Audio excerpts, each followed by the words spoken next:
how are the male's consciousness shaped by women then?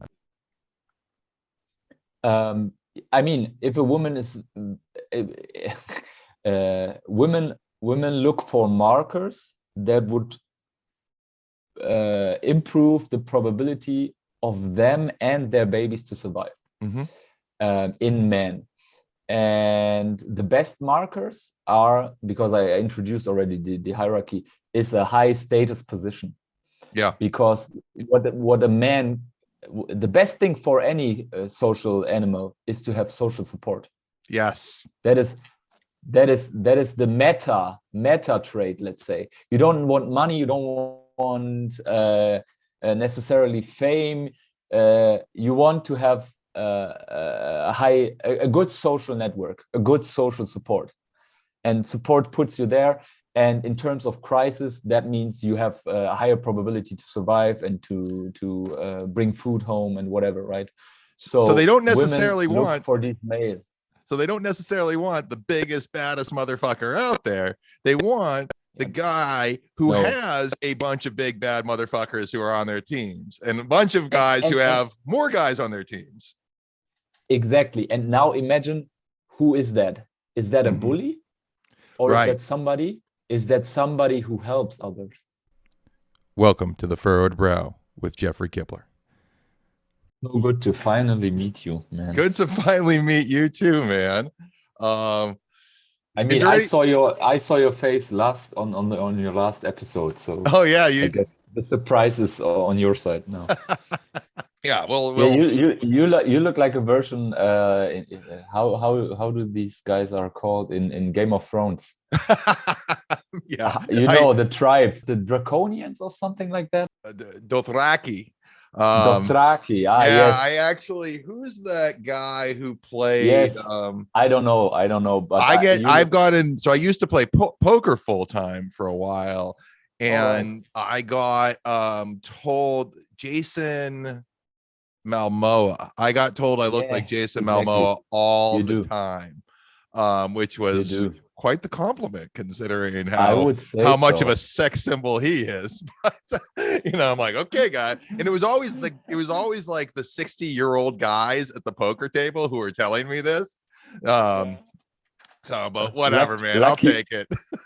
Your wife seems to be lucky, I would. My wife, yeah. I like to think she is. Some days she thinks sometimes less lucky than others, but that's marriage, I would say. Yeah, that's marriage. What I'm going to try to do is to just ask you questions, to prompt you to share things. I'll give some color commentary, and we can have a back and forth discussion on whatever philosophical ideas we want to explore.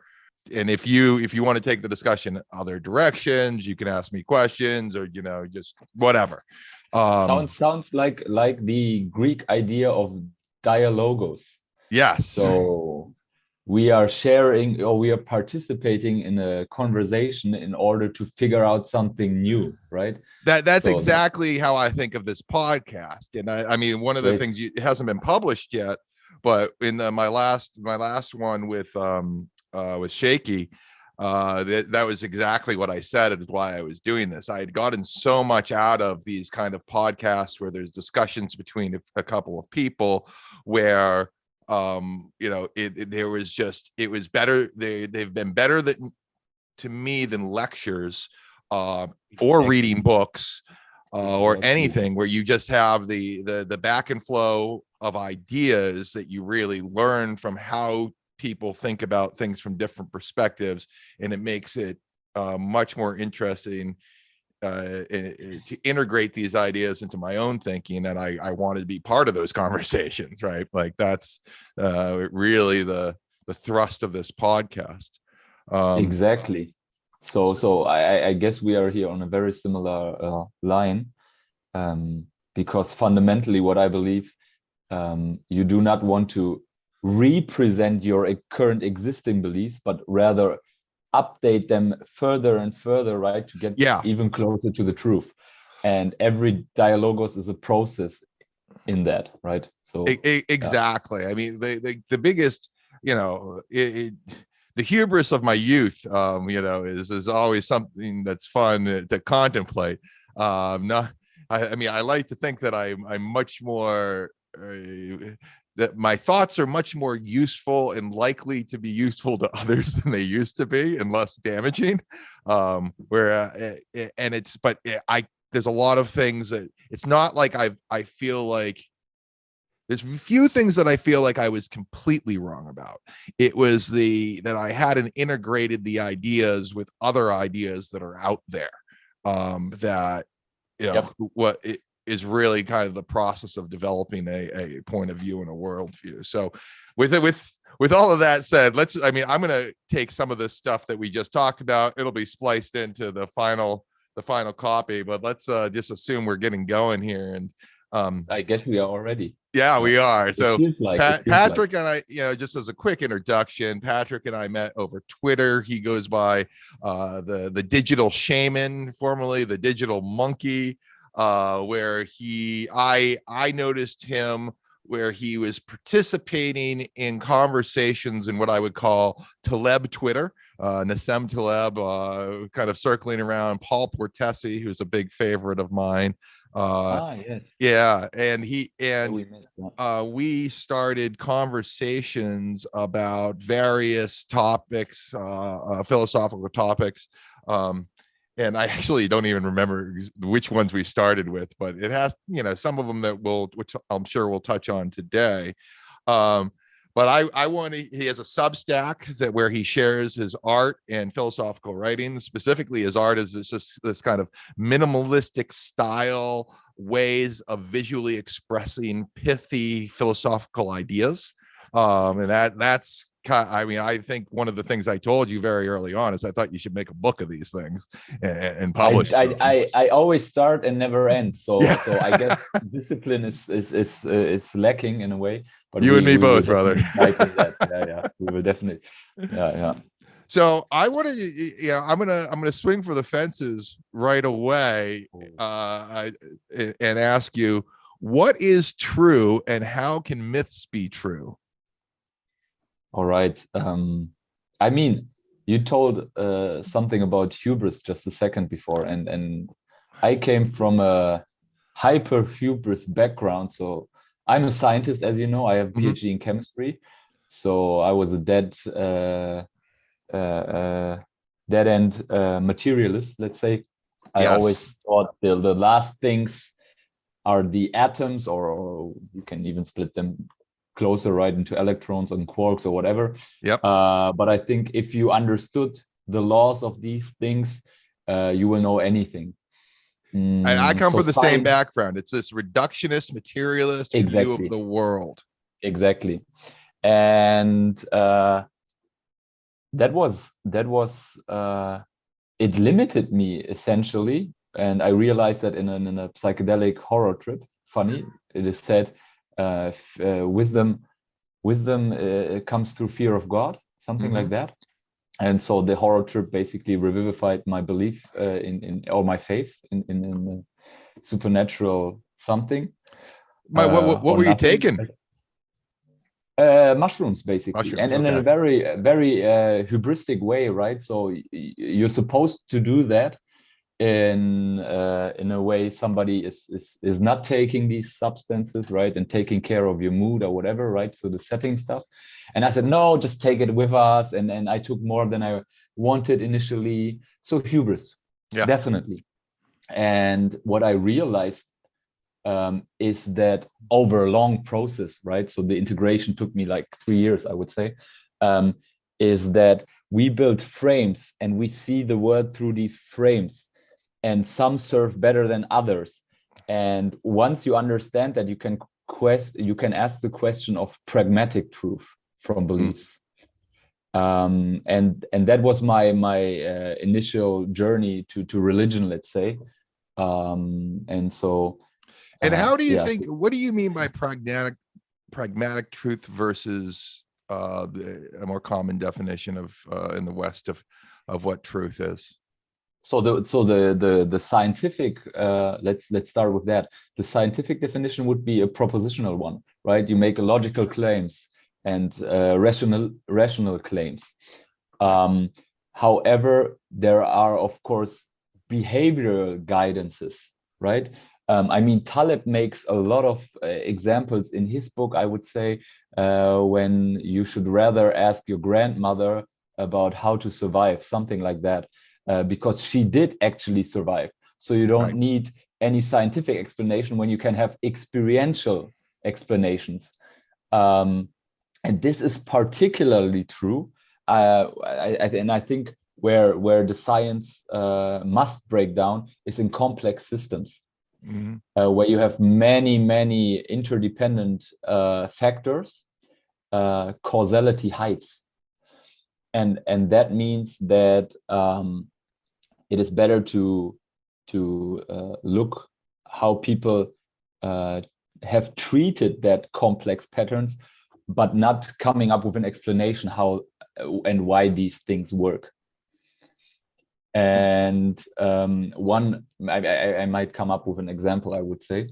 One would be, so my current job is basically a soccer scouting. And we have a scientific method of rating players. It's very close to plus minus scoring in basketball. I guess some people might be familiar with that. And when you play complex sport, there are many different interactions. And now you could have an action of a player which looks spectacular, but you don't really know if this action actually tells something about the goodness of the player. And goodness would mean here, goodness would mean to improve or to raise the probability to win the game. And there are so many factors that rationality cannot figure out why this is. And so you regress to pragmatic knowledge. I guess that was very abstract. No, well, these are abstract topics. So I think that would, I mean, and the thing I realized about discussing these sort of topics and coming to a realization about them is that you have to approach them in many different ways. They have to be discussed from different angles to allow somebody to see how it might integrate into their own way of thinking. I mean, so I'll take what you said a little bit in a little bit different direction, because I also it was between Taleb and Jordan Peterson that I came to very similar realizations that that you're talking about, in that like the survivability of ideas is what makes them true. And I talked about this on the podcast with Shaky, is that in order for something to be true, like in truth requires someone believing it. Like the act of believing is part of truth. So somebody has to be around to believe it for something to be true. In many ways, it's like the problem of a tree falling in the woods doesn't make a sound. Well, the idea of sound is the incorporation of something, that the sensory perception of something. It's not just a independent physical phenomenon. Is kind of like I think what that question points to. And I think the same goes for truth. I think the same goes for morality. And I think that, and because we're all like these animals that are trying to get from point A to point B. And the thing that allows us to get from point A to point B becomes true at a certain level of granularity, right? And then if enough people believe, if it's helpful enough for enough people from getting to whatever point A to point B that they're working on, then it becomes a generally accepted truth, so to speak. Exactly. I mean, and it becomes materialistic, because it will be encoded into the genes through the evolutionary process. So, right. So the ideas which you embody, in a sense, right, they will be incorporated into genetic material over a large time span. That doesn't mean that you will end up with one type of solution, right? And this is something that I conceptualize as epigenetics. It's I actually have on the board behind me. I'm trying to outline this process. Epigenetics is a hellhole. Well, it's so my wife is a geneticist, and she works specifically on epigenetic processes, and like we were talking about them, and I don't really understand them at the genetic level beyond the very very high level cursory understanding, right? But what I did get out of it is that there are ways in which the machinery that express DNA and say how DNA is going to be activated and produces effects that that are conditional on the environment, that get passed down and transported through, you know, cell splitting or reproduction or what have you. And that the environment itself through provides a feedback loop to, as you were saying, the physical materials, but it also is doing it the same time from ideas that people have, which is how in some ways these things I believe get encoded into, you know, the material world, so to speak, was as you were suggesting. And there's just a feedback and interplay between the two, where the ideas affect the material and the material affect the ideas. And then whatever other, you know, environment that those things become fit for over time, that we may or may not be able to predict, helps determine the outcome of both, which is probably the most articulate that I've ever put any of these things out there. It's great.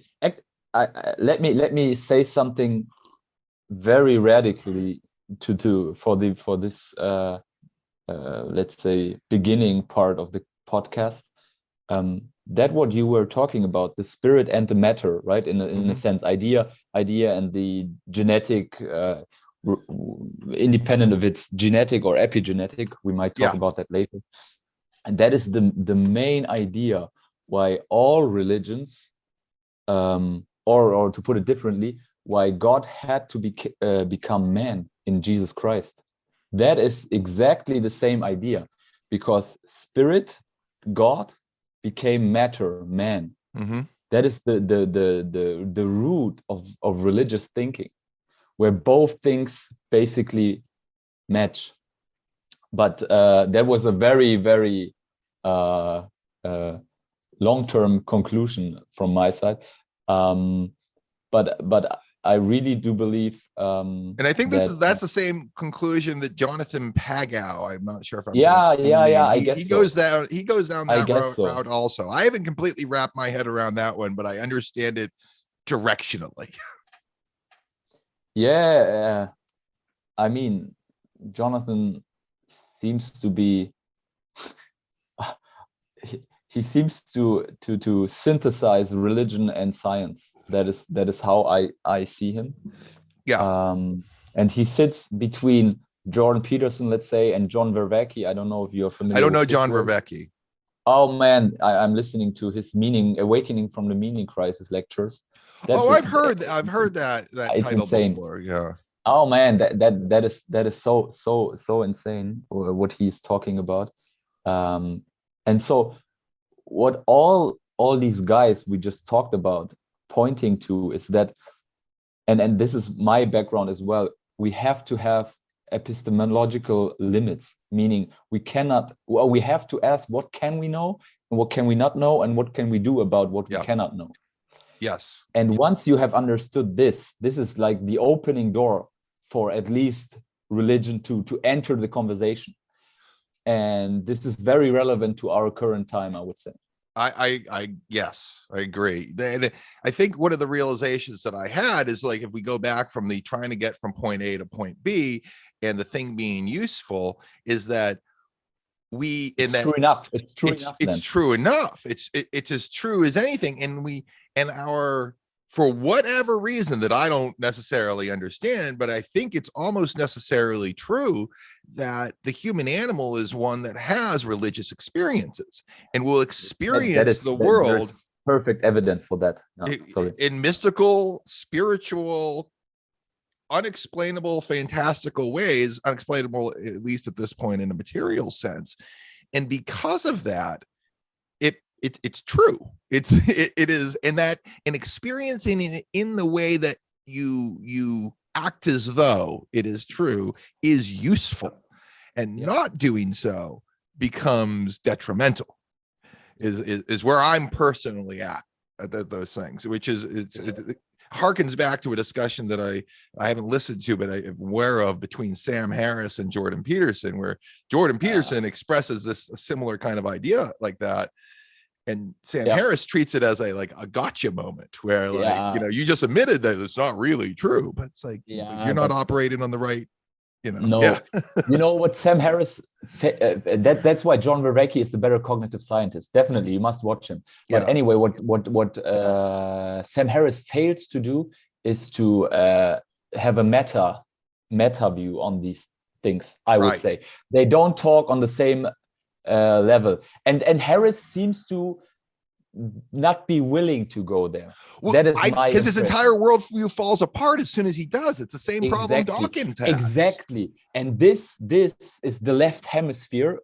Ian McGilchrist talks about that. That is the obsession by the left hemisphere to make the frame the world, right? To come from theory and apply theory always on the world, and not be willing to sacrifice, to speak religiously, that frame you apply on the world.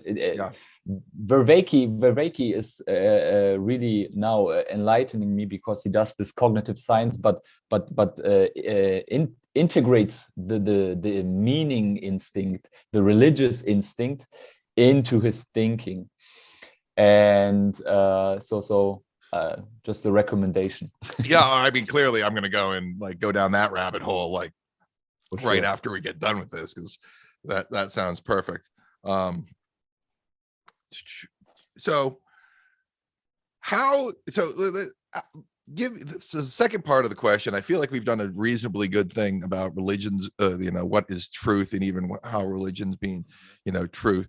And could you walk us through a little bit more on how myths can be true themselves, and how that it might have been of how these things might have evolved in the frame that we were talking about? Yeah. So one thing I would say, you don't see the world as objective. That's the first thing. You see it as I think Peterson says, as a story, and I think that's true. I think we don't see the world in an objective manner, even though we can apply science, right? That is another issue of itself. But we see it as a narrative. So this is how our perception of the reality is burned into our brain through evolutionary processes. And this is I assume, because the cognitive layer from the brain didn't evolve for logical thinking, which many people think. It evolved for social reasons, right? Because the cognitive layer correlates extremely well. So the size of the cognitive layer correlates extremely well with the number of tribe members. And for humans, that number is something like 150. It's called Dunbar number. It's very interesting. And so evolution had an incentive to produce cognitive beings in order to understand the social landscape better. And therefore, the cognitive layer is a narrative.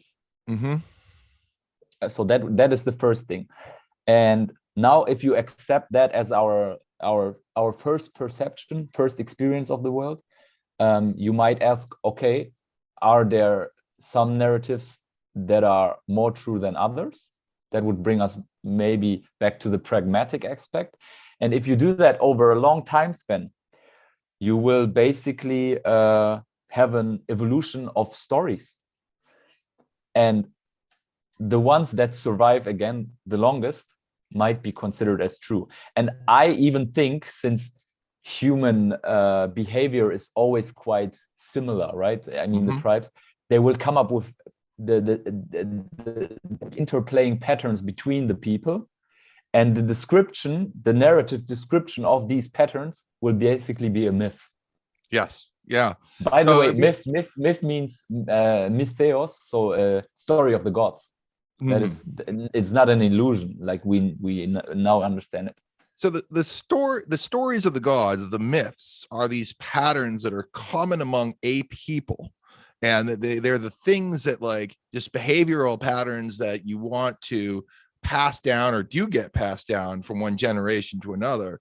And then what we end up discovering is that among peoples that there are many overlapping behavioral patterns. I mean, obviously there are variations of mythologies, but we all know like almost every mythology contains a "it's pretty bad to kill your own people" clause, right? Like women and children are important clause, right? Like, you know, and that's the last one you mentioned, I think, is the one why I believe the West will die, because it doesn't worship Holy Maria, right? Holy Mary. That is. But we can go into the developmental reasons for that.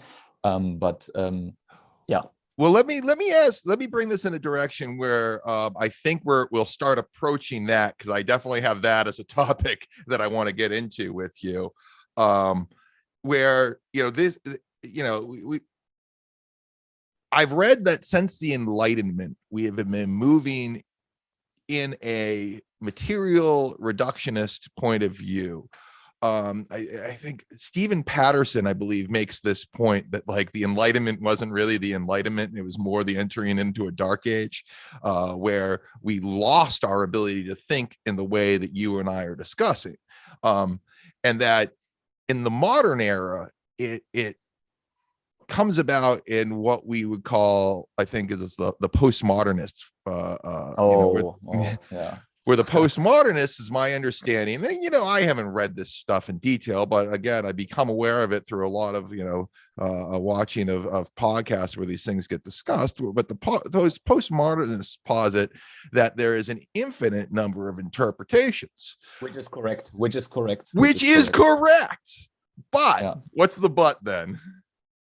The but is not all interpretations are equally good. Or useful, right? Exactly. Yes, and now we have to define good, right? But useful will make it, right, in terms of survival, let's say. If you want to get technical, it's a fitness. How fit you are for the current environment, and when those things get into the future environments. But you know, we can say useful or good as a the problem by the postmodernists, they would even now deconstruct these terms. Right, and I think they will do it forever. So you can never find an argument. And one rule in psychoanalytic thinking from Jung, I would say, is that if you don't know why somebody is doing it, look at the consequences and infer the motivation. Yes. And if you do that, they want to play the power game. And I think that's the Peterson's argument later on, narcissistic power, whatever thinking. Right. And I think that's right. And I think. If there are an infinite, it logically stems from, if there are an infinite number of interpretations that are all equally correct, so to speak, then it becomes a game of power of whose becomes reality, and that you can institute and impose your own realities. Which is this is where I think that the communists and like the postmodernists and the intersectionalists, they sincerely believe these things, and they try to do it. That is true. And one myth which pops up always in my mind is when we talk about postmodernism, is the Tower of Babel. Yeah. Because Babel means in German. So to your listeners, I'm from Germany. We might talk about the ideological possessions of Germans, but maybe later. Bubble means to babies do bubble, so they don't speak a language. It is not, and then I think the solution to that problem is you have to ask, for what reasons does language exist? And language evolved from music, first thing. But it evolved in order to have a common understanding, right? Not one in which the individual determines the understanding. And I think that here is the key to solve the postmodern problem. Yeah, one of the things that I say repeatedly about the postmodern view, you know, you think that like the trans movement, for example, you know, and the pronouns thing, like it's like Your No, that's identity a isn't really your horrible thing. identity. Your identity is a negotiation between yourself and everybody else around you. Yep. You know, it's so, and that's what language is supposed to do, is come up with a common understanding. When you're taking the position that you're able to force somebody else to view yourself or anything in a way that doesn't work for them, then you're acting as a tyrant, for one, and two, you're breaking down that societal agreement, and because all societies are based upon common understandings. And And now like, you could apply a Lindy argumentation for why you don't mix these common understandings too much, right? right. You should be conservative with idea progression, let's say, especially mass idea progressions. And because How we just like should the story, organize society. and just like the story of Babel, like as soon as somebody starts changing the goalposts of language all the time and changing the meanings of things all the time, people stop being able to communicate. You stop being able to work together, and it becomes nonsensical, you know. And then God scattered people all over the earth and gave them different languages, right? But you know, the initial reason is because people aspire to become God. And that is why God scattered them, and that is why you need, just out of a humble spirit, let's say, a kind of like a metaphysical belief. I don't say you need a thing like God or a being like a being, but you need a metaphysical something, right? And I would go back to the postmodernists and the people who are believing that all truths are equal are essentially trying to play God. They are not accepting that some truths are more useful and aligned with God, so to speak, than others. And that's the hubris of the whole thing. They're trying to engineer the world and think that they have the capacity and ability to do so. And that's where I think we're going to get bit in the ass, or are getting bit in the ass over all this shit. And you know, I think that is if you would describe myself, like my experience also with the psychedelics, I have been a communist. I have been in this. I've been ideologically possessed. I've been there. Myself as well. I mean, I wouldn't have called myself a communist, but it was close enough. Close enough. And I know it didn't help me. It didn't help the people around me. Right. So I made the phenomena, right? The subjective experience of someone. I made this bad. And why do we think the objective world is more valid than this inner experience you have of things, right? I wasn't, but again, I can understand this possession, but I think we might solve it, because I let's say the gender identity problems. So I think there is a problem with the terms, because gender identity is not just male and female. Gender identity describes that, and there is a true, but we need to shift the terms, that let's say you and I are male, right? And I like to think so. I agree on that, definitely. But you can have feminine traits that wouldn't make you a female.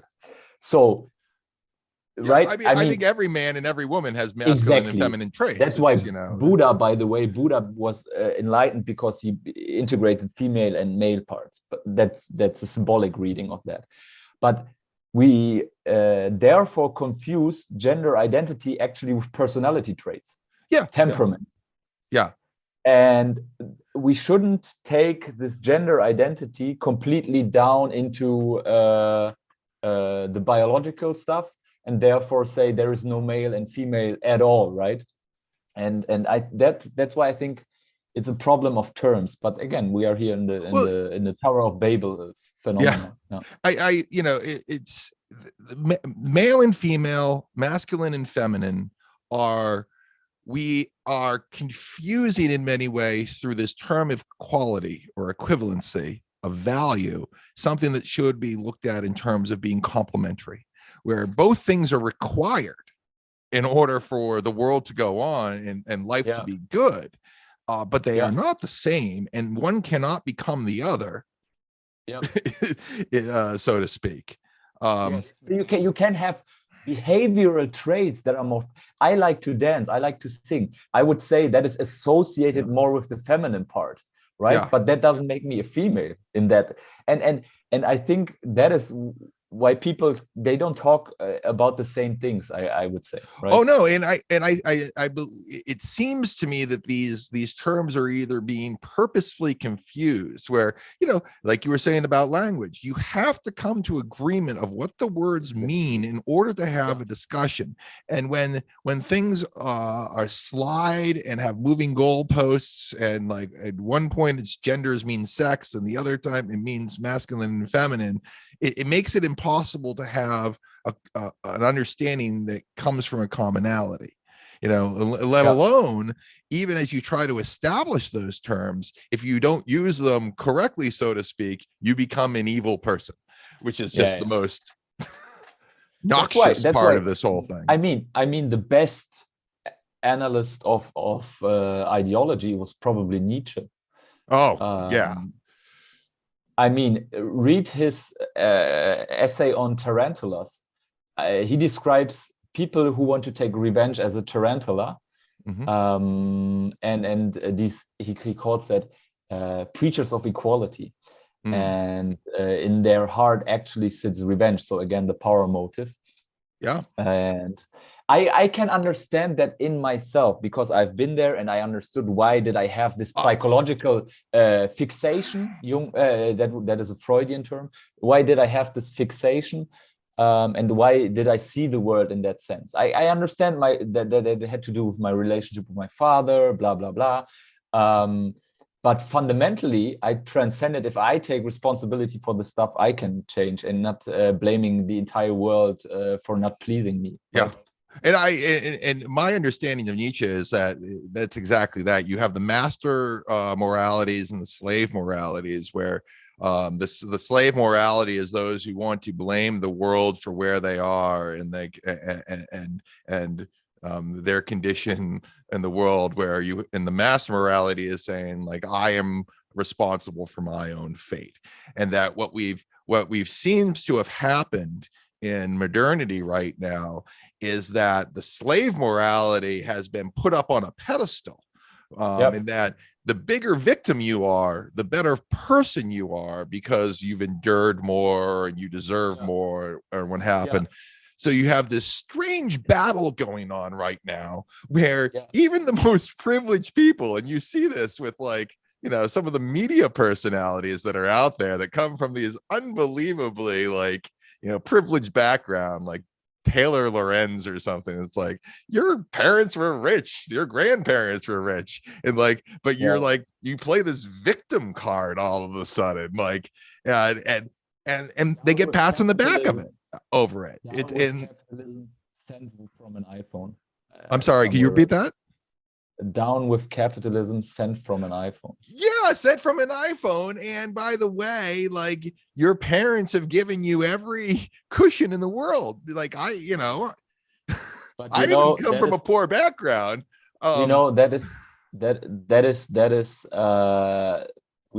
we started talking about psychological development, and one thing every culture in earlier times had was initiation rites. Especially for men. We can talk about women in a second, but let's talk about men. They were usually initiated into the manhood with 18, 20, 16 different ages. And they were scared to death, which happened basically in my horror trip, right? So and or worse than death. It was worse than death, but anyway.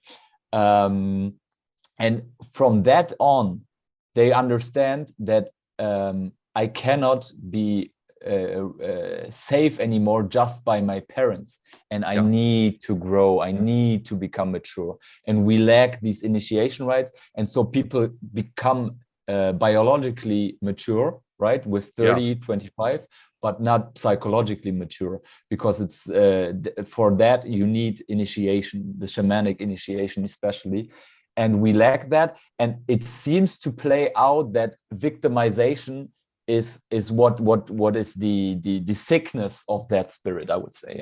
Yeah, I mean, I didn't on a personal note, I didn't feel like a man until like I was in my late 20s after my mother died, and I was the only, I was essentially the only one taking care of anything, and having to put all of that trauma. on the trauma, the trauma of it, for sure.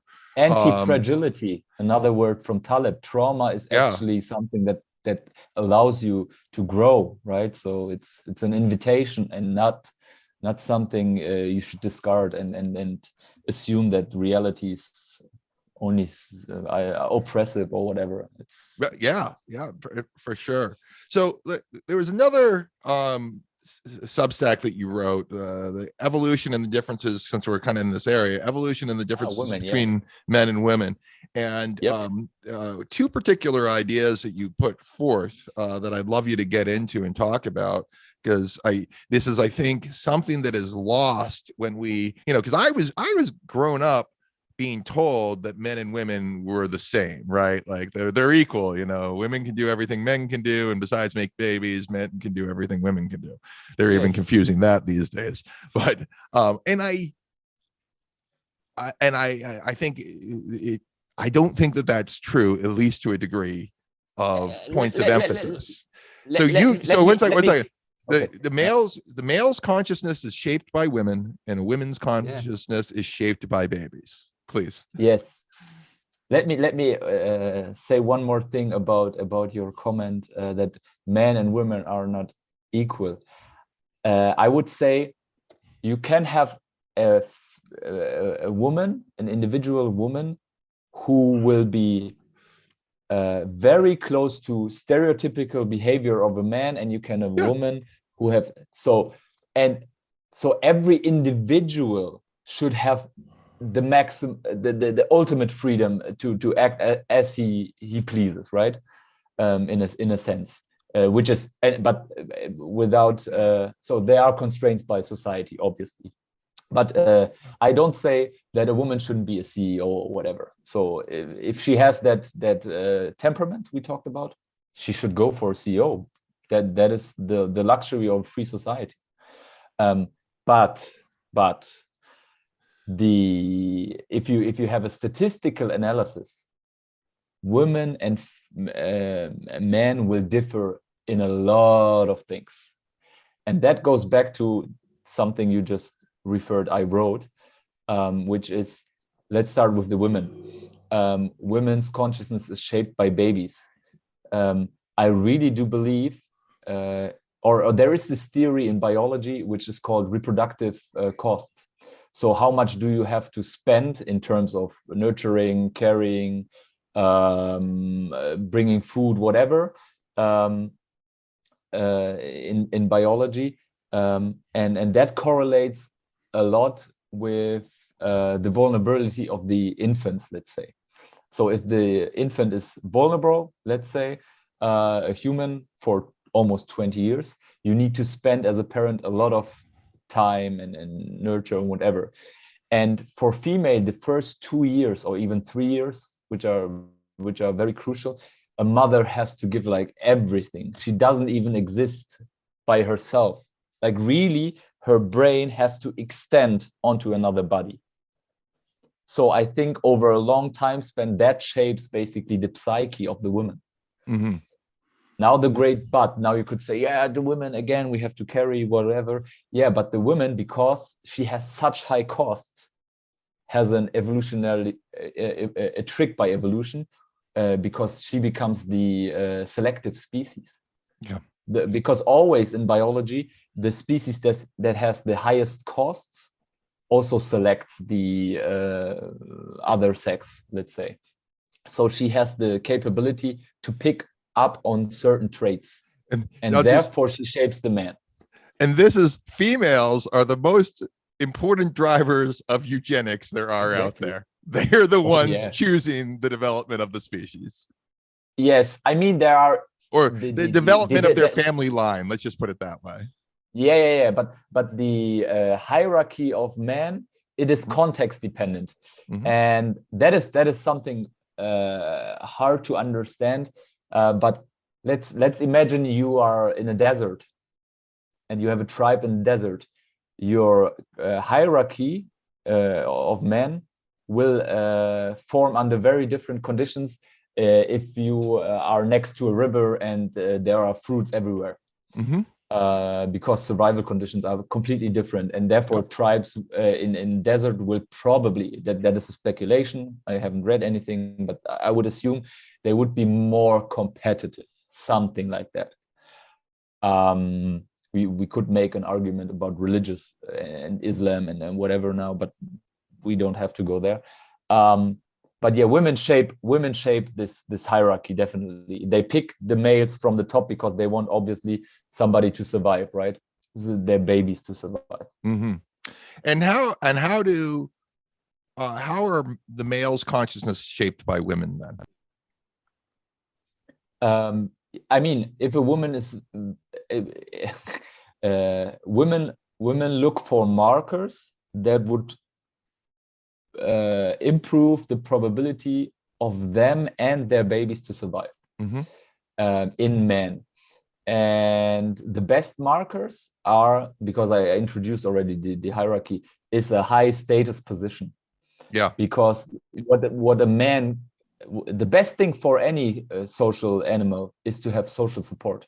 Yes. That is the meta trait, let's say. You don't want money, you don't want necessarily fame. You want to have a good social network, a good social support, and support puts you there. And in terms of crisis, that means you have a higher probability to survive and to bring food home and whatever, right? So they don't necessarily want for these males. So they don't necessarily want the biggest, baddest motherfucker out there. They want the guy who has a bunch of big, bad motherfuckers who are on their teams, and a bunch of guys who have more guys on their teams. Exactly. And now imagine, who is that? Is that a bully? Or is that somebody who helps others? Yes. Oh, it's obviously the person who looks after, who creates a network where they're looking after each other's interests. Exactly. And that is the hero spirit every male should integrate into his life. Oh, that's fascinating. In a very different manner. Your hero is different than mine. I tell you, my hero is it's a very crazy guy. It has probably archetypes of Steve Jobs, Jordan Peterson, Michael Jordan. That are the top 3 heroes. And your top 3 heroes might be completely different people, right? But it is very interesting. An amalgam. The hero's journey is almost always you're going to fight a dragon for the benefit of the community. Yep. Right. It's not my second name, Jeff, is George, and Saint George in the dragons is the oldest myth we know. So I like that. Yeah, Jordan Peterson has a bunch of good discussions about how, at least in the West, the dragons represent chaos, and the hero's journey is to go to fight the chaos that is out beyond the walls of the community, and come back, and be the hero. And but the dragon really represents the chaotic unknown that you have to integrate into your understanding of the world. That is the capacity to confront the unknown, right? To respond to reality, and not to be a victim of, right? So transcending these things and confront this. And the dragon, that is another very interesting thing. Look, the dragon is an amalgam of our evolutionary threats. We as primates hate the big cats. We hate praying birds. And we hate snakes. All that is put together into a dragon symbolically over probably, I don't know, 1 million years, I would say. Right. And this is not true. This is not true.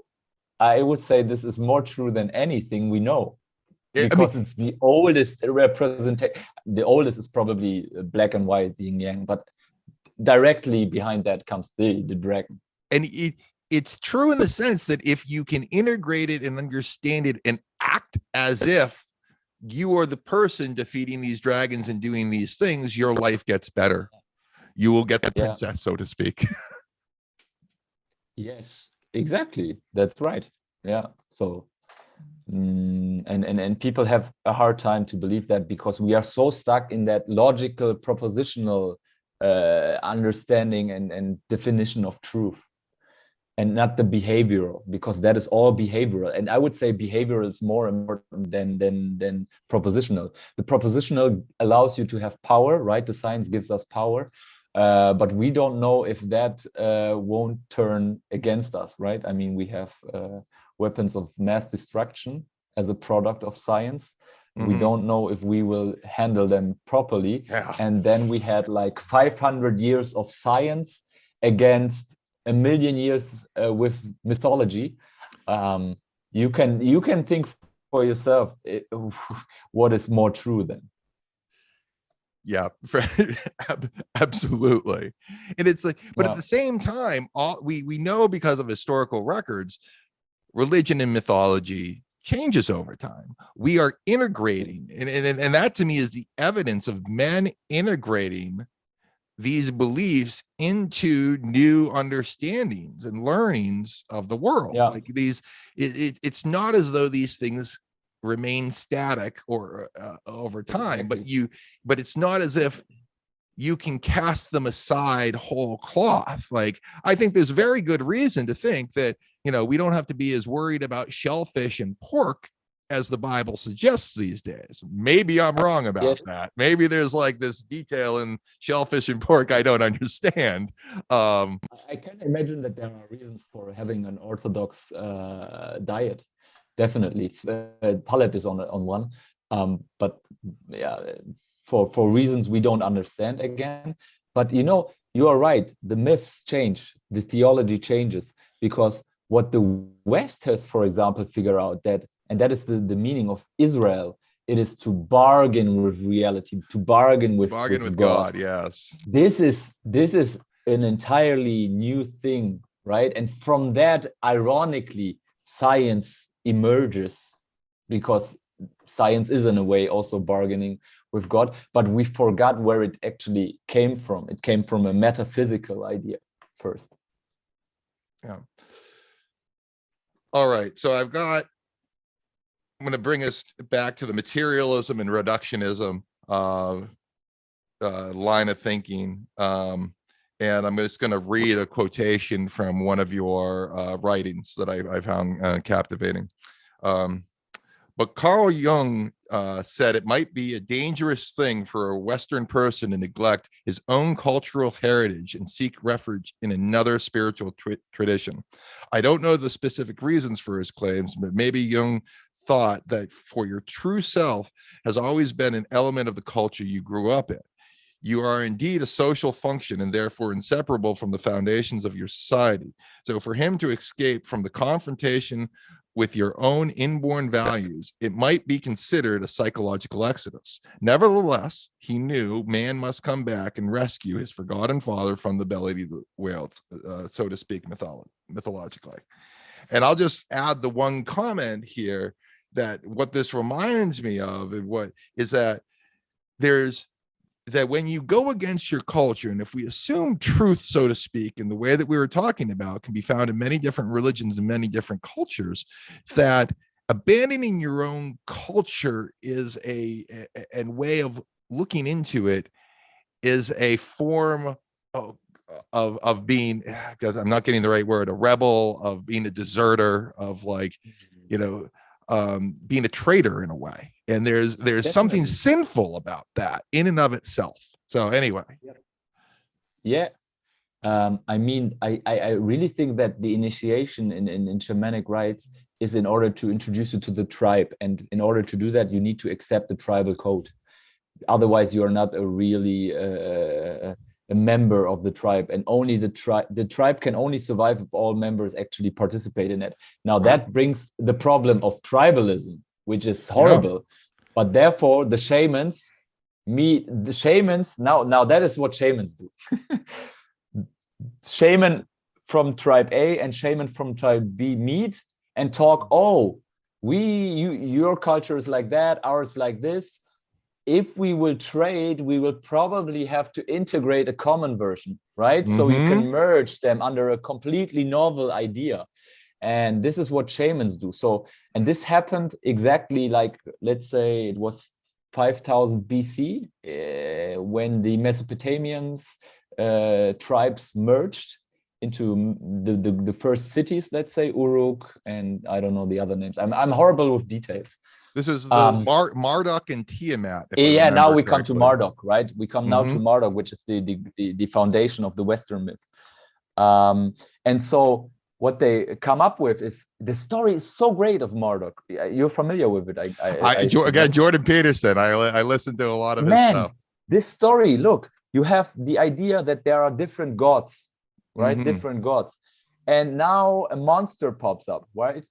A monster, and nobody of these gods can address that monster. It pops up from the sea again, right? All this symbolical reading here. But the gods now say, oh, what do? We will lose. Oh, we have to find a new god. And what kind of properties does this god have? Well, this is then Murdoch. He has eyes everywhere, right? So attention. He can speak magic words, right? He can speak reality. He really can speak reality. So that you can see how the scientific spirit is already somehow embedded in that idea. And this myth emerges, right? And what I believe now again is happening is, in globalization, we will have a very similar thing which happened back then, 5000 BC, when we had first cities. And now we will have a planetary kind of belief system, which will be very weird. I don't know, but we definitely need to have this shamanic negotiation of what kind of properties does a global species will need, right, in order to prevent, let's say, catastrophic war. I'm not saying we don't need any war at all, but catastrophic war would be bad. In order to survive, we need to figure out how our environmental role will be. So I think that is what shamans now have to figure out, the belief systems of how globalism can work. And we should learn from Mesopotamia there. Interesting. So you think that it's likely that some sort of global religion emerges, and that there's a sort of negotiation process? The problem is, the problem with that is, again, now the number. Remember, we had tribes, 150 people, right? So there's problems of scale. Exactly. And we seem to have solved it somehow with cities, with the Murdoch myth. I don't think we will have, in a sense, a monotheism, because a monotheism on a global scale is an ideology. And we are somehow developing that, but I think that is a very dangerous thing. I don't know the solution, to be honest. I don't know it. It would be hubristic to assume I know it, but I think that is what we need to do. But I think it is what Terence McKenna calls a archaic revival. I think it will be some polytheism again, but one that is maybe a decentral one. I don't know. Complicated topic. Predicting the future of that kind of complexity is certainly not straightforward.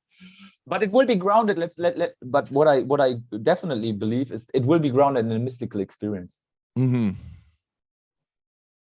will be grounded there. It must be.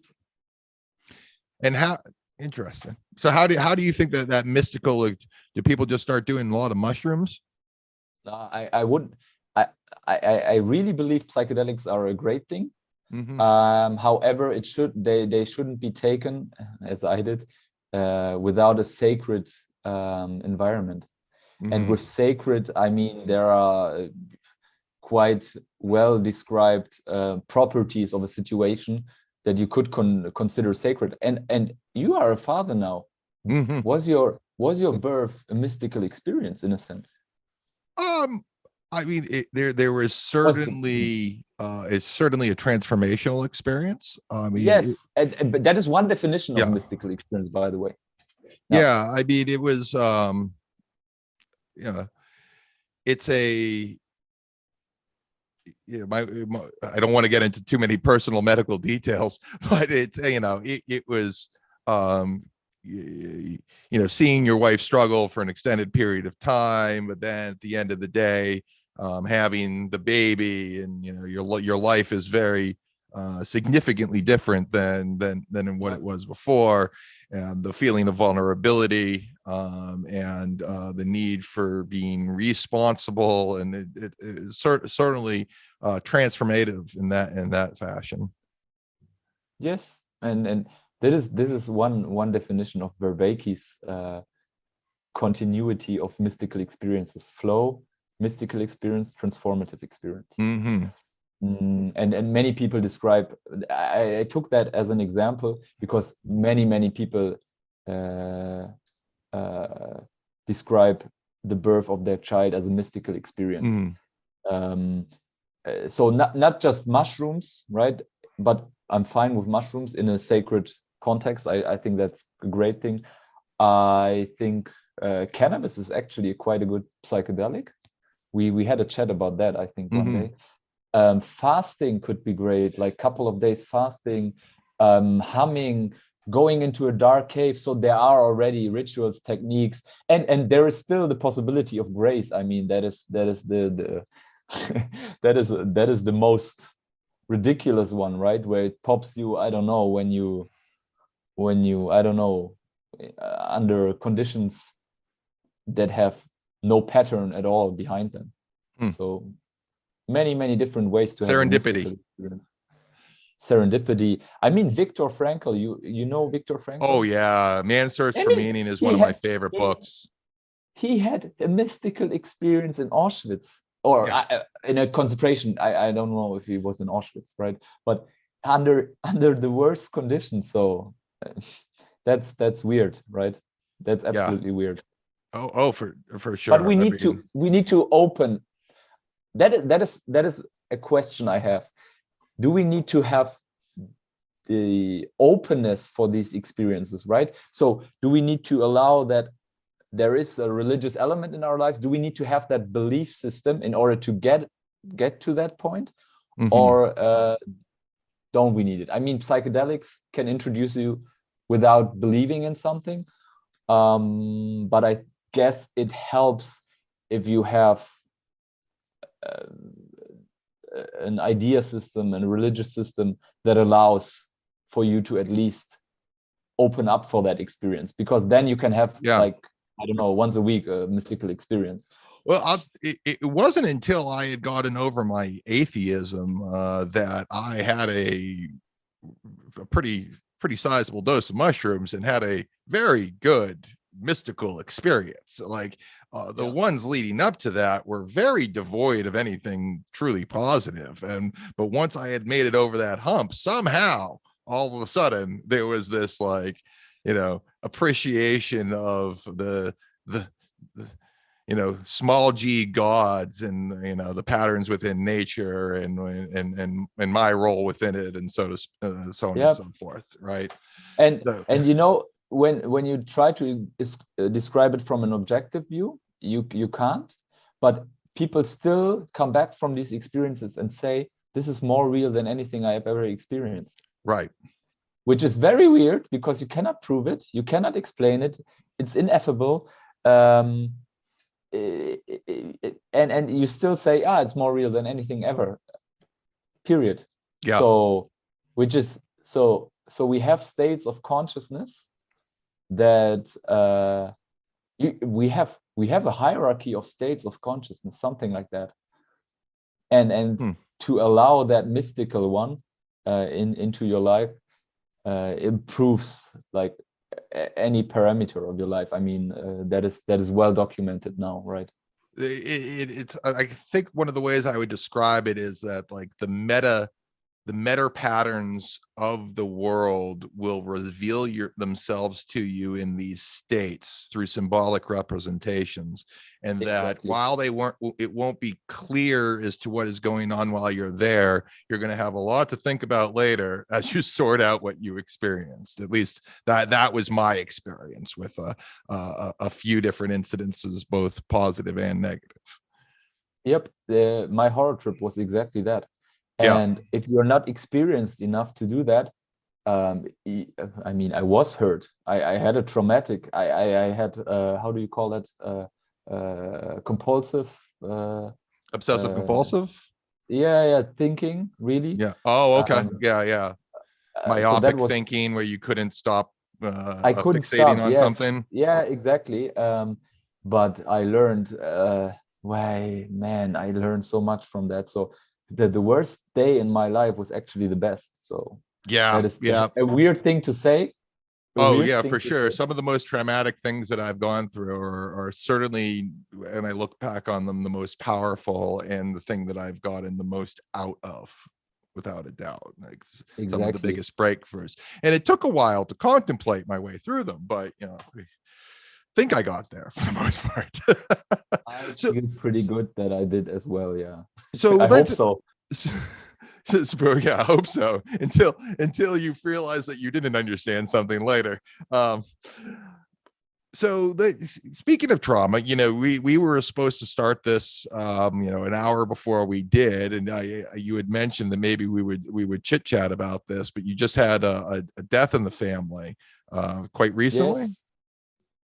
Yeah, just this day. I mean, it wasn't Wow. my direct family, so it was Mm-hmm. from like from my wife's family, but more like not blood family. How do you call Yeah. that? It's more like yeah. Yeah, Okay, so extended family. extended family. Let's call Yeah. it that. Yeah. So I try to be there, right? So and um, this is another part of reality, right? The dark pole. Funny, I was not funny. I was today clothed completely in dark, everything, Mm. dark black shoes, black sweater, except of this, and black pants. And then the call came, and can you help? And I'm like, this is insane, right? And and this is a universal experience, right? To know death.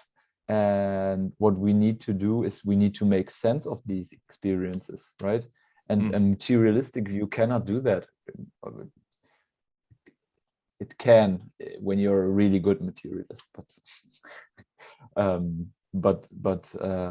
so the yeah, it was an intense experience, right? To be there for other people, to see how they battle with their emotions, with the relationship, which wasn't that easy with that person always. Yeah.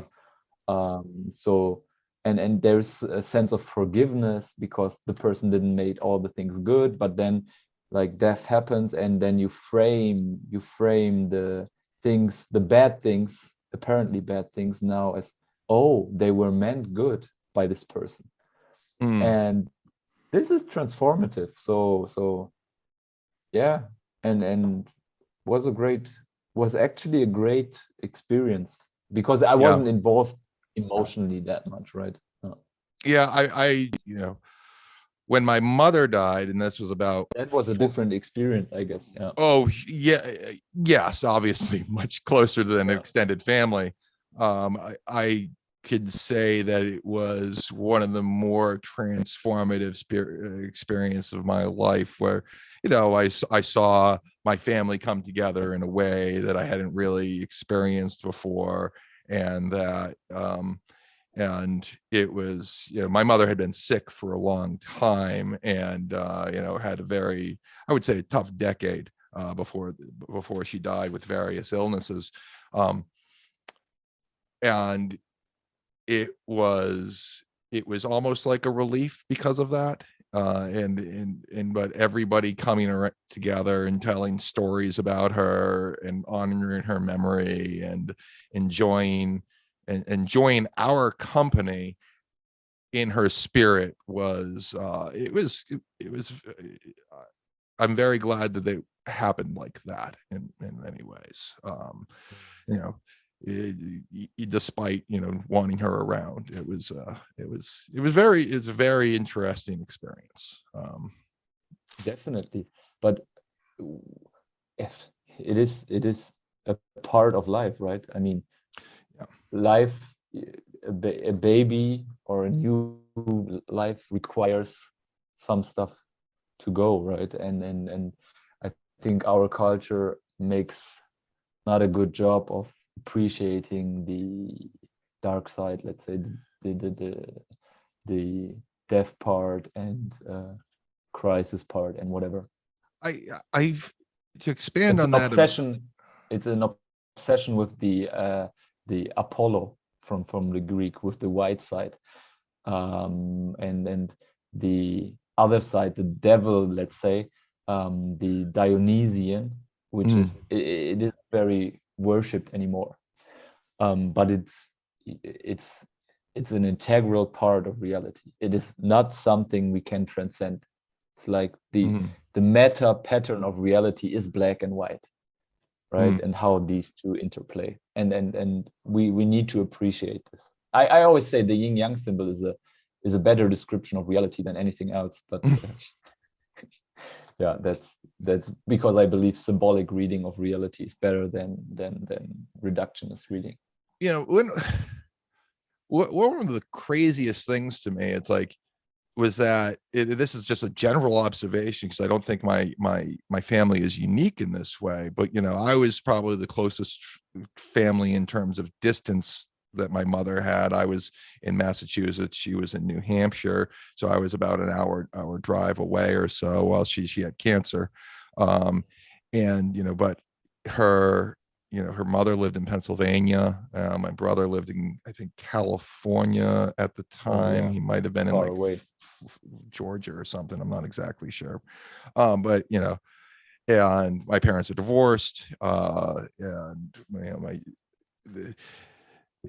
it was and then the aunts and uncles all lived all over the country also. You know, my uncle's like down in Guatemala. And what it really emphasized to me was how crazy this idea that the people who are supposed to be the most supportive of each other during these critical times were in many ways unavailable.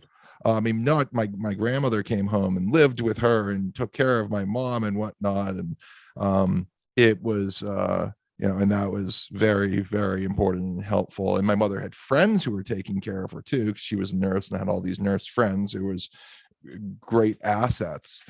But, you know, my mother in many ways, when she was sick, you know, repeatedly told me that she didn't want to be a burden and get in the way of my career or all these other things. And like, you know, it emphasized, and I think this is a very modern outlook where, you know, we're expecting in many ways to outsource this care in some ways beyond immediate family. Where like you're sending your kids to daycare, old people go to old people homes, like you just, where that black and white, the continuity from birth to death is compartmentalized and taken care of people other than family. And that is just, it's phenomenal to me that we have grown. How we get there? How did we get there? Now, exactly, but that is you need to read the Ian McGilchrist's book, the Master and His Emissary. He talks about left and right brain hemisphere, and he basically says the left hemisphere is actually the emissary, but became the master. But it's a very bad master. It wants always to control, to represent. Ideas are more important than reality. Blah blah blah. And he explains how the history developed there, but yeah, honestly I still don't understand it. Well, you should listen when it comes out. I'm going to pitch my second podcast with Shaky, where he talks about some of this, how some of these things developed as explicit policy by the UN and the Rockefellers and the Huxleys and population control efforts. I would say it's again the scaling issue, right? It has something to do with the scaling issue. Too large scale, the scaling, scaling, well, it causes the fragmentation, and now we come to this. Now I use the word myth as myth, as illusion, to this idea of the individual atom. You are not an individual atom. There is nothing like that. And we try to replace the tribe with care systems by the government or whatever, right? And weird. Safety has become a pathological virtue in a sense, I would say. And again, that is because we don't want to confront the dragon, I would say. So we should. Shaky suggested that part of the policy going back to like Kissinger in the 70s was to convince people that they didn't need to have kids because they would be taken care of in their old age by other somehow else, right? And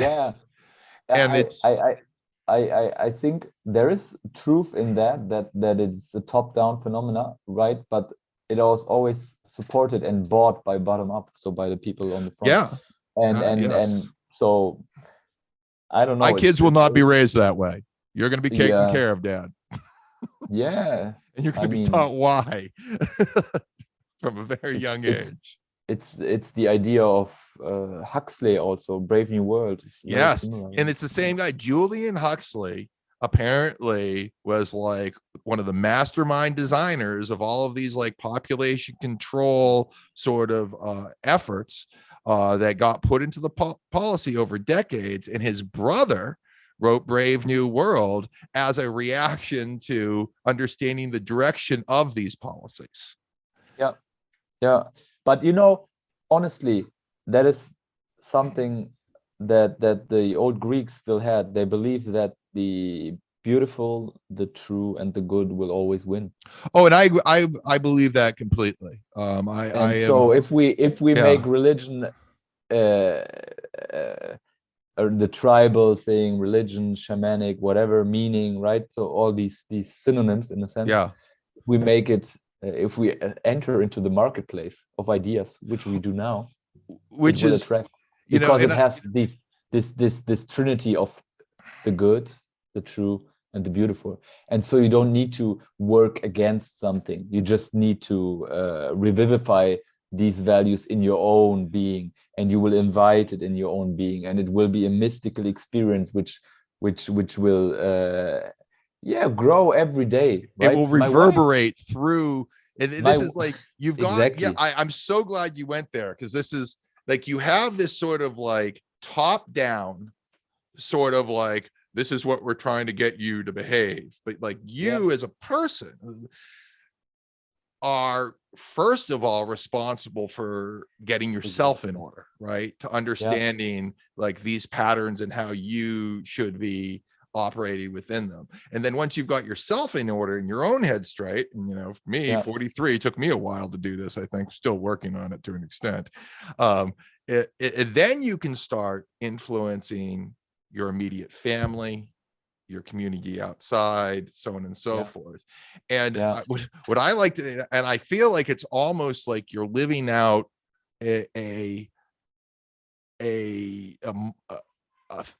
the mythology of Noah's Ark, where you're saying like, these are the bad things that are happening around us, and this is the lifeboat that I'm creating for the people that I can help, and I can't save them all, but like, this is the best I can do. Exactly. I think Noah is a great archetype we should embody now. Many men should do that. And I try to do that. Look, I have imagination where I want to have my family in 10 years. And I think they don't even necessarily want that situation, but it is also my responsibility to explain it in the best, not in as a dictator, but in the best possible manner, why that should be how we should conduct our family. Yeah. And that is also the responsibility I try to take. And so that's a hard there is one. no alternative, man. There is no alternative, right? So I can complain all the entire day about what happened, blah, blah, blah. That doesn't solve the problem. Right. You can describe the problem entire day. Elon Musk at the end of his meetings always comes up, do you have the solution? Why describe the problem further? I don't care about the problem. I want the solution. And so this is my spirit here. I stopped being political. I can go there. I can make analytical thinking of that, but that it doesn't help me, or it doesn't help the people around me. So what is not in my power, I don't care. Yeah, that's my buddy Oren always reminds me of that. It's like, how can we know? How do you, what does it matter? Can we do anything about it? I'm like, because I'm a bit of a political junkie, and I mean, but part of that to me is I like demonstrating the absurdity of these people, like, and how obvious hucksters they are, and why you shouldn't be buying into what they say. And okay, so what you do instead of representing the good, the beautiful, and the truth, what you do is an antithesis. What you try to display what is the ugly, the wrong, and the fault, which is I guess a good way also, right? But that necessarily implies that you have the other way also figure out already. Right? It's just if you say something, it also implies what you didn't say. And in that sense, you invite people to see the ugly world, which necessarily has the opposite also implied in it, even though you don't make it explicit. It's implicit in your models. And therefore, I think it's good. So thanks, man. Yeah. Oh man, let's see, where should we go from here? Let's change direction a little bit. We'll get out of it, by the way. How long? 1.5 hours. Okay. Yeah, we're feels good. No sense of time. That precisely. I lost sense of time after about a half hour, so we're perfect. Okay, another article that you wrote, good times good equals world class. I really like this one, so if you could expand on what you mean by that. Some practical ideas. I took that from Scott Adams. Yeah, great guy, great books, so highly recommended. I love this guy. I have like a love-hate relationship with Scott Adams. I think he does so much so well, and then he gets out of his league, like I guess like all of us politics do, but, yeah. He does a lot of politics, but his books are great. He screws up the COVID thing pretty bad, but yeah, politics again. yeah A dark arena. COVID is again a complex phenomenon, but anyway. Sure. So he has the idea, you don't need to become the best in one domain, but rather be the best by a combination of good skills you already have. One example, my life, right? I'm a scientist, so I understand complex things in a way. I love soccer. I love it, really. So, and I can sell stuff. So I know a little bit about psychology, blah blah blah. Right? I can talk. I like people. So it's and if you combine this, right? I become like, okay, you're not the best seller, but you're good. But if you combine it with your soccer experience, you're a good seller in soccer experience. And now it comes, you can explain complicated things, so you can sell algorithms or data analysis or whatever, and that makes you one of the best in that specific niche, right? And we are all become obsessed with you have to find your niche, write about your niche. Nobody specifies this, but I would say come up from your temperament and your interests, right? What are you interested in? What is your personality type, right? There are free tests. I mean, Ocean is free, or archetype of personality test. Figure out what kind of person you are, and then combine these things and put them on the internet, because the internet is a constraint-free country. And so you will find people who are attracted to your particular world class, let's say, over a long time span. That is why I have another article where I say consistency is the most important virtue of the internet. And I'm lacking it currently, but that's another that's another issue. Yeah, I was telling Shaky, it's like, because he's a year into doing his thing, and I'm like, look, man, just keep making more content. You just got to be consistent with it. And I keep telling myself that also. But yeah, I think your analysis is spot on, and I actually use that in my own thinking. It's like personally, like I am not a specialist on any particular thing, except if you want to get into medical billing, which is just this most esoteric thing in the world. But with that said, it's like, I think I can have these. One of the reasons I'm doing these podcasts is because I think I can have these discussions, and I think a pretty reasonably broad understanding of a lot of different things that are on the zeitgeist of these different spaces that we're talking about. And my hope is to be able to synthesize these things and have these and facilitate these discussions.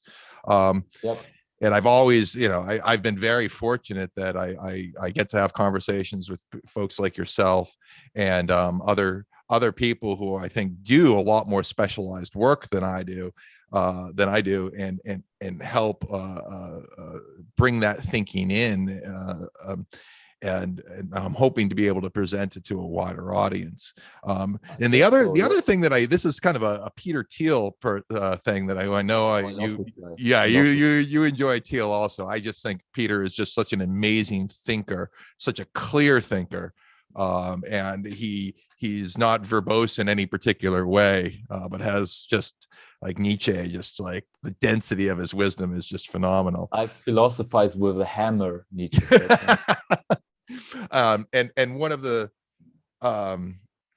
things that I think he has said is that, like, all businesses, the most successful businesses are all monopolies, and that as a independent entrepreneur, and especially as a content creator, you're a monopoly of one, and that all you've got to do is to build a base of viewership for that monopoly and find your own voice, because at the end of the day, nobody can really copy you exactly. Like if it's your own nobody can compete on being you. Naval is that, I think. And so the internet is a long-term monetization process of your own being if you publish yourself. So in the end, it's just being publish yourself in any way that is the most easy way for you. If you're a designer, do design stuff, write Jack Butcher, or if you are a good podcaster, talk. That's what I think also will shift to, because writing is a too large effort for me currently into my life. And so you do what you can do, and fundamentally the people will find you anyway. I tried starting to write things, but it was like writer's block for me. It was just so difficult to overcome. Whereas like a discussion, I feel like I'm at my forte. I feel like I could sit and talk to somebody and bounce ideas off with somebody for forever, really. But trying to find the best formulation for a sentence or a paragraph, and distilling down for a particular unit for a one-time publication just seems like, oh, that's maybe one day. We'll see. My wife is very good at that. I am not. I think that has to do with so we talked initially about discipline, right? And consistency, and the path you should follow is to go to flow like water again, because you want to be to figure out what is natural to you. And if you are an extroverted person, you will love debates more than sitting in front of a 100% blank sheet. Yes, I actually like writing. What I hate is structure. I hate structure. I just hate editing. I hate it. Yeah. Really, when I did my PhD, I think I wrote the first draft in like 80 days, so like nothing. And then it took me like, I don't know, 200 days for editing. So it was horrible. And it's very similar currently. So, and why talking? I mean, you cannot edit. You cannot edit your talking, right? Right. And there's also not a, I don't think there's nearly as much pressure to be perfect while you're speaking. Like nobody Yes. listens to somebody speak and says like this. They understand that it's improv, right? Like you're doing the best you can to communicate an idea in the real time. Whereas, you know, you publish something and you know, you should have taken the time to get it mostly right. Yeah. But writing improves thinking, and Yeah. I think the best example, Jordan Peterson makes like 100 videos about that. Yeah. But look, like he's talking, I mean, he gets every word perfectly Well, correct. he's Like he's a special man. He has an IQ probably over 150 or so. But yeah. I mean, anyway, he's writing probably every day, right? So he knows that if we talk about good, he has in his mind like 10 words for good, and I will pick the right one. And this is an insane ability. And so writing is also an advantage, is a meta. I would say it's even a meta skill. If you can write, you can actually think. And if you can think, you can speak. The compromise I come with up to, or I've got into, is that I outline things, right? Like I don't fully form. Yeah, I don't fully form the ideas out, but I'll put the structures in there. I'll put in the main points.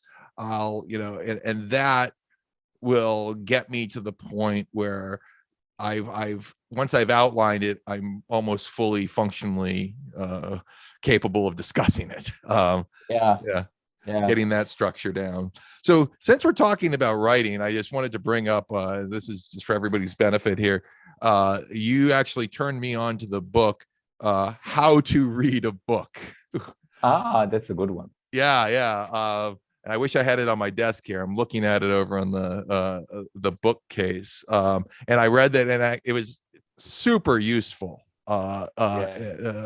And I just, maybe just for the audience, like tell me like what you got out of that book. I figured out that if you want to understand a topic, you need to read deeply. Mm-hmm. And with me, and since we are embodied creatures, we had this, right? We need to actively engage into the reading. And how do you do that?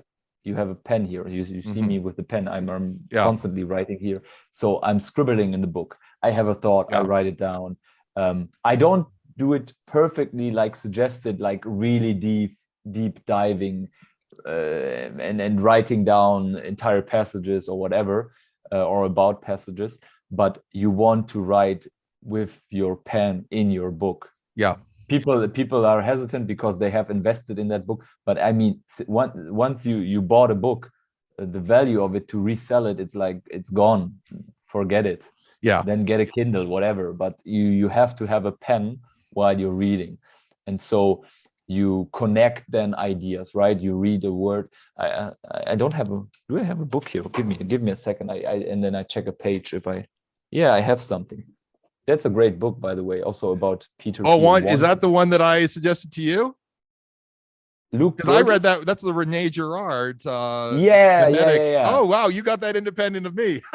Oh, that's so great. It's fantastic. And look, yeah, I love that book. I just show you, like, I have here passages where every page is like, let me find something. We have to compare markups, because I went through that book the same way.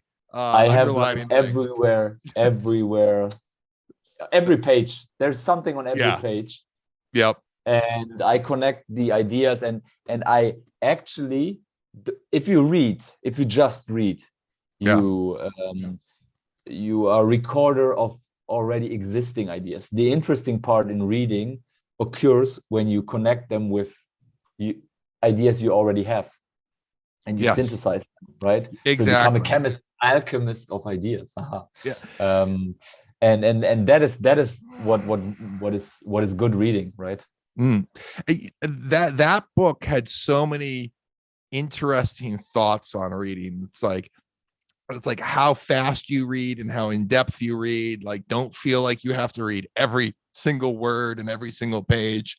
You know, you can emphasize certain parts of the book. The other things like strategies on like what it means to understand a topic, and getting to one of the things that you were saying is that you have to read deeply on things. And they're like, look, if you take multiple different books from multiple different representations of a point of view, you can start developing a broad understanding about how things were viewed over time. And in a way, it's like, it seems obviously true, but it's like I had never kind of thought of it in that way, on how you should approach a topic to like develop that kind of learning. Because we are not told to be literate beings. I mean, mass reading is 500 years old. Yeah. 500. That's nothing. Yeah. And the cost of reading really dropped then 500 years ago, but separated into the society, let's say the last 100 years. And now with TikTok and shorter attention span, I think it degrades actually. Yeah.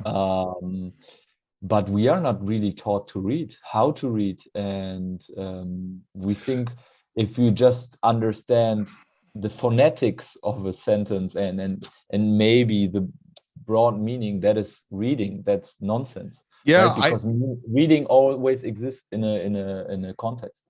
I feel like if I was 14, 15, 16, something, and being introduced to that book on how to read books, oh my God, it would have made a huge difference. Yeah. In how I thought when about. Did you start reading? When did you start reading? Oh, when did I start reading, like in terms of like a lot? Oh, I mean, I since I was a teenager, I'd read a pretty good amount. You know, I've always been a reasonable, you know, not a, yeah, compared to most people, but not, you know, I don't get super, you know, I'm not reading a book a week or anything like that, you know. What is your, how much time do you spend a day on reading or a week on reading? You know, depends. I mean, I go through periods where like I'll read like a book or two a week, you know, and then I'll go months without reading a book at all. Okay, because I've made it a habit, like there is no day without opening a book. I mean, I read a lot of articles. I read a lot of like Substack stuff like that, but books in particular, like I pick them up and put them down. And I almost solely read nonfiction. Me too. As well. Yeah. Some fiction, but not a lot. I tried to do Crime and Punishment by Dostoevsky, and I just like, I have it here. I am on page 300. I was like, this is one of the greatest masterpieces ever written. And I'm like, I can't tell who any of the characters are because their names are all the same. And this is weird Russian. And that I have troubles as well. But yeah, I like 5 pages in the evening. Something like that. I was trying to do a chapter a day for a while, and it just like, I don't know, I gave up. My mind wasn't in it. I guess it's a great book, but again, that there comes this attention span and investment on book, right? So if you see an 800-page book, you're like, I'm gonna read this a lot. Is this worth my attention? And we are so overfilled with salient stuff, not relevant, but salient. Yeah. And this is an issue. Like this entire attention thing is a bad issue. And I mean, even for you and me, and I guess we are like already quite disciplined persons regarding reading, more or less. More it is hard than most people. Than most, but to read an 800-page book is like a lot of investment, attentional investment. You know, I find that per unit of time, I get the most out of long form podcasts where, you know, just discussions with people like Jonathan Pagow, Jordan Peterson, Jocko Willink, a lot of Joe Rogan stuff. Like, I really feel like I learn a lot that sits with me for a while, and I integrate it quite easily. It seems like I feel like people are more, you would go back in the Greeks, as far as I understand, you would watch public debates and people who would do lectures, and that was like, there was very minimal writing. Like Socrates didn't even write anything down, but you would learn through discussions and watching public debates, in the forums. And I feel like that's how people learn the best, is through that kind of medium. And that is again back to science and stories, right? I told you, I think the narrative thing is how we transferred information, behavioral information across generations. Yeah, exactly. It's that. And now with the internet, and we're really only 10, 12 years into this, the ability to do that at scale is I feel like when I think about educating my kids, I think about showing them podcasts and discussions and videos, and maybe having a teacher guide them and help them, discuss it and facilitate discussions. Exactly. But the idea of, you have a bunch of, like, why wouldn't you have them learn from the best person in the world who through whatever, voting mechanism has determined that, than the local person who studied it in undergrad at college, right? Like the difference in skill is going to be orders of magnitude, Definitely. Definitely. I mean, the internet is a liberation for teachers in a sense, because I mean, in Europe they are quite well paid teachers. I mean, I think in US not. It depends on where you go. Okay. But anyway, let's say they are not compensated. It's not high status. Teachers in the United States is not high status. And actually it is a high status position. However, if it can enter a market, right, and in the internet is a free market, right, you can vote by your attention who should have the highest impact. And so it is a mechanism, the internet is a mechanism to improve things and improve teaching and whatever. But what we need is to teach people the meta skills of how to integrate, how to write, how to structure your day. You shouldn't start with YouTube in the morning, right? All these different things. Like till 12, you should have deep work, contemplative stuff. And we are figuring it out right now. And the people who are willing to go that way will actually have the most benefits early on, but we need to make it dissipated into the society. And because at least in the US right now, I think it's like it's like daycare, basically, for the most part. That's the primary function of most schools, is to allow the children to be somewhere safe where hopefully they're getting a marginal benefit while the parents are at work. And I think the primary function of school is not to learn cognitive skills, or no, let me the cognitive, we already learned that the cognitive skills are actually social skills, or they at least stem from that. So the primary reason for school is to become a social being. Yes, that is it's funny because it's not the public reason for a school or of a school, but it's the hidden one, like when people interact, right? So this is much more important. So we shouldn't go entirely digital in that sense. No, you need to have peer groups, otherwise children turn into monsters. We are actually doing that. We have this narcissistic epidemic, because people have Marshall McLuhan, right? We have our phones in front of us, so the medium addresses our face, not a group of people anymore, like the television maybe did with the family. And that is a different dynamic. So everybody has a worldview, his own worldview in that bubble here. in that on that screen. Huh. And that is an That's a issue. very interesting idea. Yeah. That is an issue. But again, if we can revivify the tribal thing, what I believe is that we have this polytheism again springing up, or you could also say will have multiverses. And I mean multiverses in a sense that you have tribes all over the world, Yeah. and they share similar ideas. And if you don't, and now the interesting thing is, how do they still live in the real world? And part of that is this entire idea of moving into the virtual reality, right? What Meta is trying to do. And Yeah. I actually think, for me, it's fine if you want to live in your, I don't know, unicorn world. You should build it on Meta. It's fine. I want to live biological, but it allows like to escape from the conflict, right?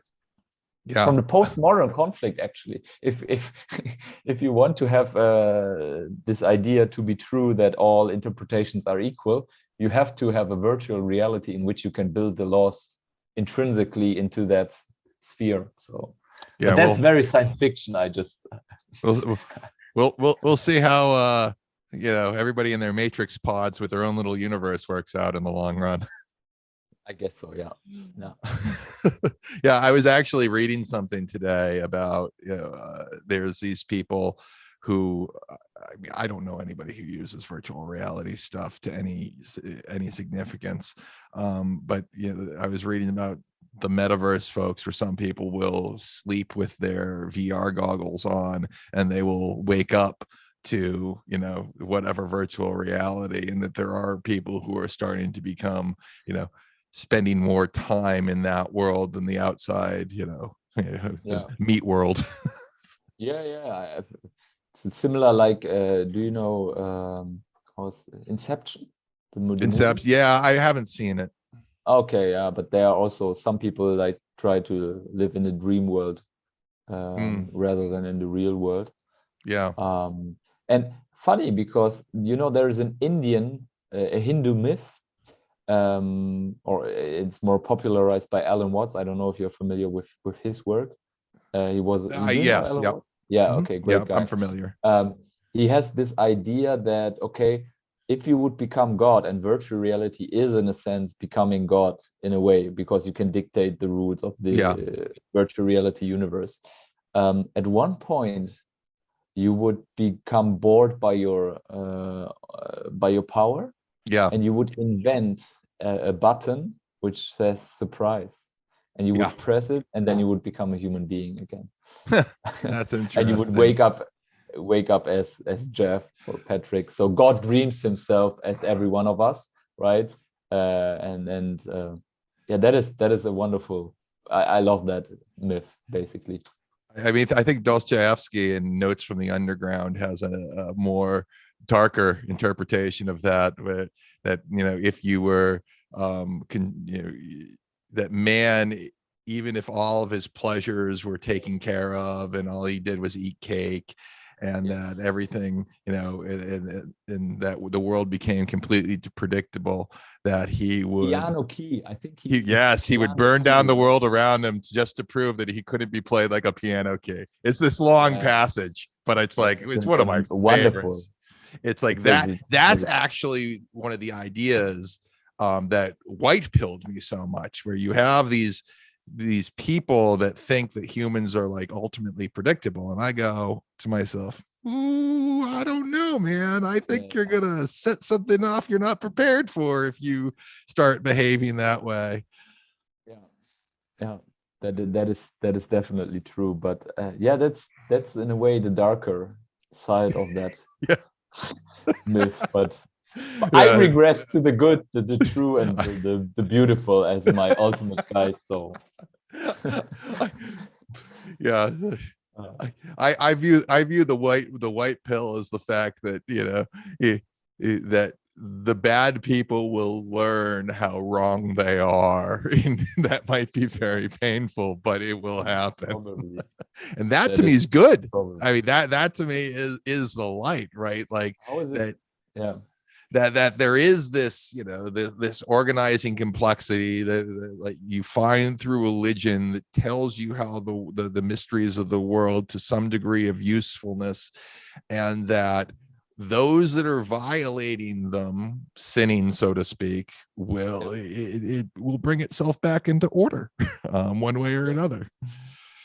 Yeah, fundamentally that's what I also believe. So I have enough trust in my mystical experience that they have some truth, and what they revealed. Yeah. So I guess in the end everything will play out. I hear you there. In a way, everything will be good. Yeah, it's you know, my only struggle is because there do seem like there are, or maybe I don't know if I'm just realizing it more, or that this is really a thing, that it does seem like the world's going a bit crazy, and it's like we're almost drowning in it these days. And you know, I spend a lot of time contemplating, and it's like, how do I keep my daughter or any of my future children from being sucked in by that? And having, you know, and not having their minds get corrupted, at least to a really painful state, or too painful of a state, by the ubiquitousness of these like terrible ideas that seem to be stuck in the popular mind.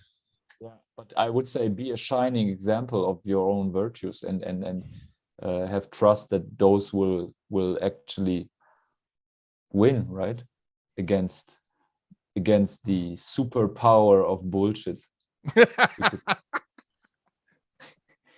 In a way, that is my bet. I don't have anything better to do than to bet on this.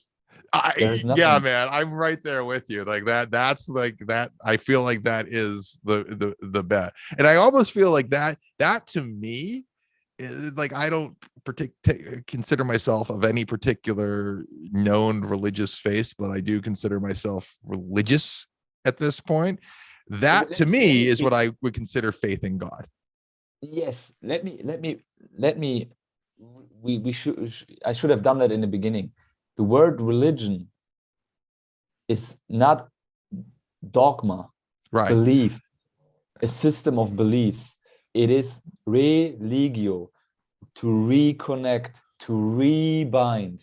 It is an experience. That is the root of the word religion, and we misuse it. That's always the first thing I tell people. If you say religion, do you mean dogma, like a system of propositions and beliefs, or do we talk about an experience?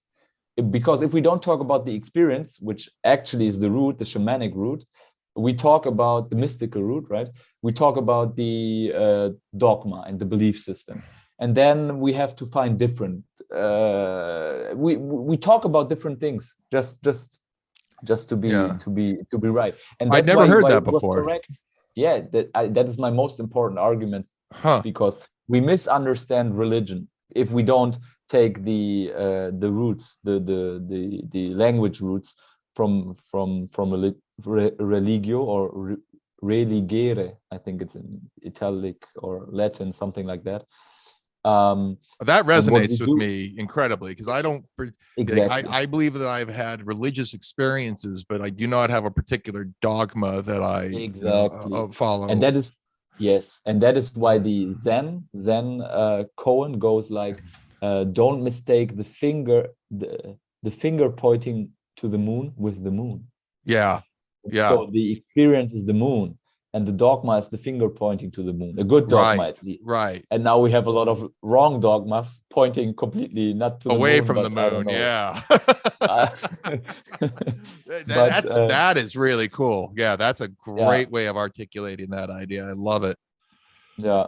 So that is why I don't have any problem with the word religion anymore, because I use it in the right sense, in its original sense, and not in this dogma sense. Because dogma, we can talk all day and disagree about things, because you mean something else with a different term than I do, blah blah blah. But we have a shared room of experiences, and we can relate to each other about that. We need words for that, but fine. No problem. Cool.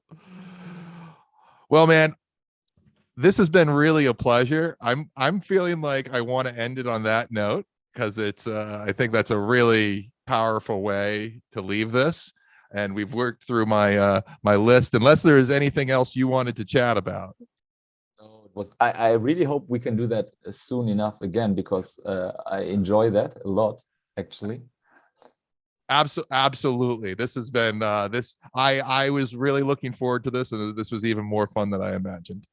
Oh, that's I love that to hear. And what I like about, so as I watched your first episode, right, with Alex, what I loved is how you yeah, you are such a fun guy to talk to, right? We talk about these complex topics, but it is fun to talk with you. Yeah. And that is a gift, definitely, man. So Well, I thank enjoyed you. it a lot. I Well, enjoyed it a lot. I'm having fun, right? You know, we're only talking about issues of life or death and heaven and hell, Only, but why not have a good time along the way? only that made my day. No, I think it's a great way to end, and we do it again. Absolutely. I appreciate you coming on. I'm looking forward. You know, you're even more clear. I think your writings are very clear and compelling, but I think in a discussion, your level of expression even goes to another level. So I really appreciate you and appreciate your time. And this has been a ton of fun. So we'll do it again soon. Perfect, Jeff. All the best, and greetings to your wife and your I'll send you your best. daughter, right? Daughter. My wife and daughter. Yes. Perfect. Greetings. Take care, Patrick. Bye. Bye. Thank you.